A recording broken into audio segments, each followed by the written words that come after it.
Dear student, last video में हम लोग ने देखा था what are the exceptions of law of supply. Law of supply के एक्सेप्शंस कौन कौन से हैं, कहाँ पे आपका लॉ ऑफ सप्लाई अप्लाई हुआ। तो विद दैट आपका लॉ ऑफ सप्लाई खत्म होता है। लॉ ऑफ सप्लाई का कंटेंट्स मैंने पहले आपको बताया था। पहले आप मीनिंग डेफिनेशन दो, मीनिंग डेफिनेशंस के बाद आप एजम्पशंस लिखो, एजम्पशंस लिखने के बाद आप शेड्यूल बनाओ, शेड्यूल को एक्सप्लेन करो, डायग्राम बनाओ, डायग्राम को एक्सप्लेन करो और खत्म करो एक्सेप्शंस पे। तो वो क्वेश्चन हम लोगों ने ऑलरेडी लास्ट वीडियो में फिनिश किया, ठीक है। In this video we are going to start what are the variation in supply. Dear student, अगर मैं सप्लाई की बात करूं तो सप्लाई का मीनिंग डेफिनेशन ऑलरेडी हम लोग जान चुके हैं। Supply refers to quantity of a commodity which is sold by seller in the market at given price, ठीक है। वेरिएशन, अरे ठीक है, अच्छा अगर मैं बात करूं सबसे पहले तो यहाँ पे दो टाइप के वेरिएशंस होते हैं। एक एक्सपांशन हो गया, दूसरा कॉन्ट्रैक्शन हो गया, और एक दूसरा टाइप हो जाता है, ठीक है। अगर मैं बात करूं तो that is called change in supply. तो वेरिएशन अलग हो गया, चेंज अलग हो गया, ठीक है। तो पहले हम लोग फोकस करेंगे वेरिएशन पे, वेरिएशन इन सप्लाई, और उसके बाद हम लोग फोकस करेंगे चेंज इन सप्लाई पे, ठीक है। सबसे पहले वेरिएशन पे आते हैं। वेरिएशन का मतलब क्या हुआ? वेरिएशन यानी बदलना, डियर स्टूडेंट, ठीक है, डिपेंड होना, अरे ठीक है, वेरिएशन वेरी करना, ठीक है। तो वेरिएशन इन सप्लाई में क्या हम लोग देखेंगे? It refers to expansion and contraction in quantity supply due to given change in price only. मैं प्राइस ओनली की बात क्यों कर रहा हूं? क्योंकि यहाँ पे बाकी सारे जो फैक्टर्स हैं जो सप्लाई को डिटरमाइन करते हैं वो सब के सब कांस्टेंट रहेंगे, ठीक है।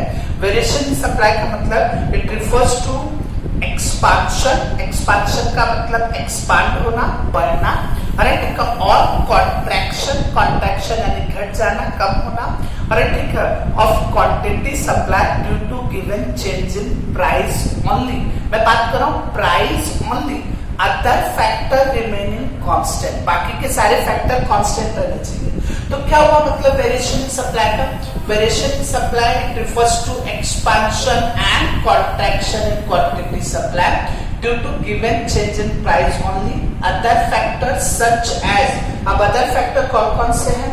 अवेलेबिलिटी ऑफ इनपुट्स हो गए, अरे ठीक है, इंफ्रास्ट्रक्चर फैसिलिटीज हो गया, अरे ठीक है, उसके बाद method and technology of production हो गया, गवर्नमेंट पॉलिसी हो गई, अरे ठीक है। इसके अलावा जितने भी डिटरमिनेंट्स हम लोग पढ़े हैं वो सब के सब कांस्टेंट हो जाएंगे, ठीक है। There is no change in other factors of other determinants of supply. जितने भी सप्लाई के डिटरमिनेंट्स है वो सब नहीं चेंज होंगे। चेंज क्या होगा? खाली प्राइस, अरे ठीक है। तो यहाँ पे क्या हुआ? अगर मैं ऐसा लिखूं, it refers to expansion, word लिखा मैंने, expansion and contraction in quantity supply due to given change in price। बस ये हो गया, given change in price. Price में चेंज होने के कारण आपका सप्लाई या तो एक्सपांड होगा या तो कॉन्ट्रैक्ट होगा। एक्सपांड होने का मतलब बढ़ जाएगा, राइज होगा, कॉन्ट्रैक्ट होने का मतलब फॉल्स होगा, ठीक है। Okay, quantity supply due to given change in price, other factors such as, अब अदर फैक्टर्स में क्या क्या आ गया? सबसे पहले डियर स्टूडेंट, ठीक है, availability of inputs, cost of production, government policy, infrastructure facilities, अरे ठीक है। अच्छा, उसके बाद ठीक है, टेक्नोलॉजी, अरे ठीक है, इफिशिएंसी ऑफ लेबर, अरे ठीक है। तो ये सारे भी जो डिटरमिनेंट्स है सप्लाई के वो सब क्या होंगे? Remaining constant.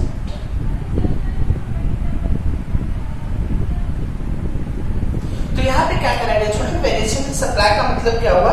It refers to expansion and contraction in quantity supply due to given change in price only. Other factor remaining constant. मतलब यहाँ पे आपका जो ठीक है supply expand होगा या contract होगा वो price के change होने से ही होगा. बाकी सारे फैक्टर को आपको कांस्टेंट रखना. मतलब ये सारे जो फैक्टर्स हमने पढ़े दे रिमेन कांस्टेंट या they all are remaining constant. ठीक है, वो कांस्टेंट होगी. अब दो टाइप का वेरिएशन इन सप्लाई हुआ. पहला हुआ एक्सपांशन सप्लाई, एक्सपांशन सप्लाई. ठीक है, ये फर्स्ट हुआ. और सेकंड हो गया contraction supply.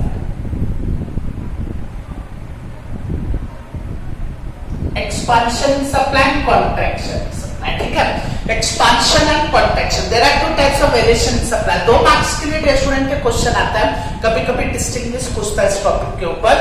Variation in supply दो टाइप का हुआ, एक एक्सपांशन, दूसरा कॉन्ट्रैक्शन. अच्छा, expansion is also known as extension. Expansion को हम लोग एक्सटेंशन भी कहते हैं. एक्सपांशन इन सप्लाई का मतलब क्या हुआ, कैसे लिखेंगे इसको?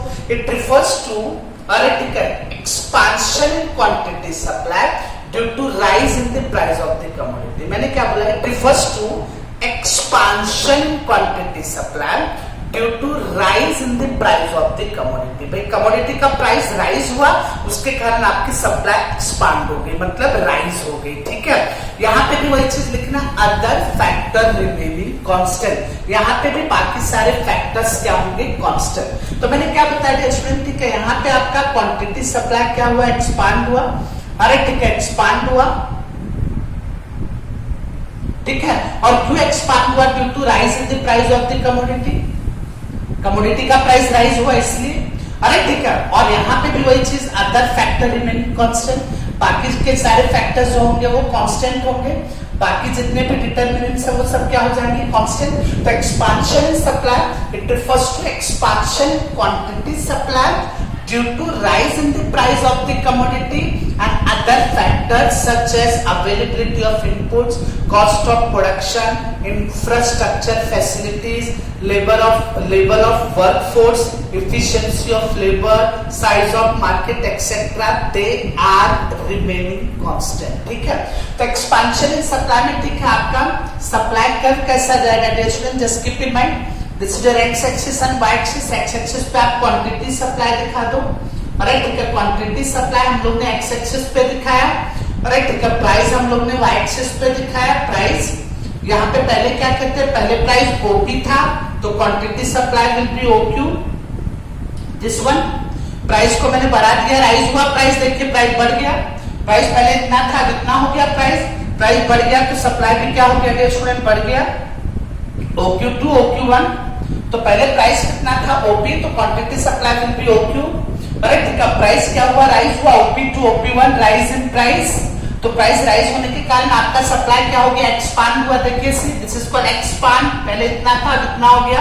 तो आपका सप्लाई कर्व जनरली कैसे जा रहा है? देखिए ध्यान दीजिए, दिस इज सप्लाई कर्व. ये आपका सप्लाई कर्व जा रहा है. ठीक है, यस, अपवर्ड स्लोपिंग है ये. यहाँ पे इंटरनेट SS1 ऊपर की तरफ जा रहा है, slopes upward from left to right. ठीक है, तो यहाँ पे एक्सपांशन सप्लाई में आपने क्या देखा dear student? Expansion supply refers to expansion in quantity supply due to rise in the price of the commodity. Other factor remaining constant. बाकी सारे फैक्टर कांस्टेंट यहाँ भी रहेंगे, यहाँ भी रहेंगे और यहाँ भी रहेंगे. ध्यान दीजिए. तो this is expansion in supply. एक चीज यहाँ पे बहुत ध्यान रखना, when price is OP, quantity supply is OQ. But when prices rises from OP to OP1, quantity supply expanded from OQ to OQ1. Yes, उसके बाद सप्लाई कर SS1 slopes upward from left to right. Just keep in mind. ठीक है, अब हम लोग आते हैं कॉन्ट्रैक्शन सप्लाई में. कॉन्ट्रैक्शन का मतलब यहाँ पे सप्लाई कॉन्ट्रैक्ट होगा, क्वांटिटी सप्लाई कम हो जाएगा, फॉल होगा. और क्यों कॉन्ट्रैक्ट होगा? Due to fall in the price of the commodity.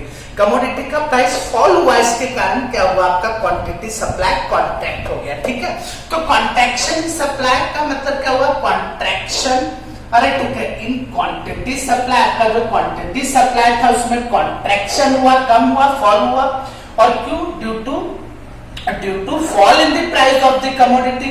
Fall in the price of the commodity. Commodity का प्राइस फॉल होने के कारण, और यहाँ पे भी वही चीज, other factor remaining constant, other factors are remaining constant, बाकी के जो फैक्टर्स हैं वो सब कांस्टेंट रहेंगे, ठीक है। तो यहाँ पे कॉन्ट्रैक्शन में क्या, कॉन्ट्रैक्शन में क्वांटिटी सप्लाई, सप्लाई कॉन्ट्रैक्ट हुआ, क्यों कॉन्ट्रैक्ट हुआ, due to fall in the price of the commodity, क्योंकि कमोडिटी का प्राइस क्या हो रहा है, फॉल हो रहा है, अरे ठीक है। और यहाँ पे भी वही कंडीशन है, अदर फैक्टर रिमेनिंग कांस्टेंट, ठीक है। यहाँ पे और यहाँ पे ये डिफरेंस है स्टूडेंट, यहाँ पे क्वांटिटी सप्लाई बढ़ेगा, राइज होगा, और यहाँ पे क्वांटिटी सप्लाई फॉल्स होगा, ठीक है। यहाँ पे राइज इसलिए हुआ क्योंकि प्राइस राइज हुआ, और यहाँ पे फॉल्स इसलिए हुआ क्योंकि प्राइस फॉल्स हुआ, अरे ठीक है। दोनों में कॉमन एक चीज है, यहाँ पे भी अदर फैक्टर कांस्टेंट रहेंगे और यहाँ पे भी अदर फैक्टर्स कांस्टेंट रहेंगे, जस्ट कीप इन माइंड, ठीक है। अब इसका डायग्राम देखते कैसे जाएगा। अगर डायग्राम देखते, एक्स एक्सिस हो गया, वाई एक्सिस हो गया, यहाँ पे वाई एक्सिस पे हम लोग ने प्राइस दिखाना है, यस, एक्स एक्सिस पे क्वांटिटी सप्लाई, पहले प्राइस आप हाई सेट करो, प्राइस ज्यादा था तो quantity supply will be more, क्यों प्राइस फॉल हुआ, प्राइस फॉल हुआ, यहाँ पे पहले प्राइस इतना था कितना हो गया, तो प्राइस फॉल हुआ तो क्वांटिटी सप्लाई क्या हो गया, कॉन्ट्रैक्ट। तो when price is up quantity supply is up, but when price is falls quantity supply contracted, contract हुआ, कम हुआ, तो आपका सप्लाई का वैसे डाउनवर्ड स्लोपिंग दिख रहा है, नीचे की तरफ आएगा, राइट, ठीक है। SS1 इसकी डाउनवर्ड स्लोपिंग है, राइट, ठीक है। तो यहाँ पे हम लोग ने क्या देखा, एक्सपांशन में क्या है, अपवर्ड स्लोपिंग हो गया, कॉन्ट्रैक्शन में क्या हो गया डियर स्टूडेंट, डाउनवर्ड स्लोपिंग हो गया, राइट, ठीक है। यहाँ पे क्वांटिटी सप्लाई एक्सपांड हुआ due to rise in the price of the commodity, यहाँ पे क्वांटिटी सप्लाई कॉन्ट्रैक्ट हुआ due to fall in the price of the commodity, यहाँ पे सप्लाई कर्व का पोजीशन अपवर्ड है और यहाँ पे सप्लाई कर्व का पोजीशन डाउनवर्ड है,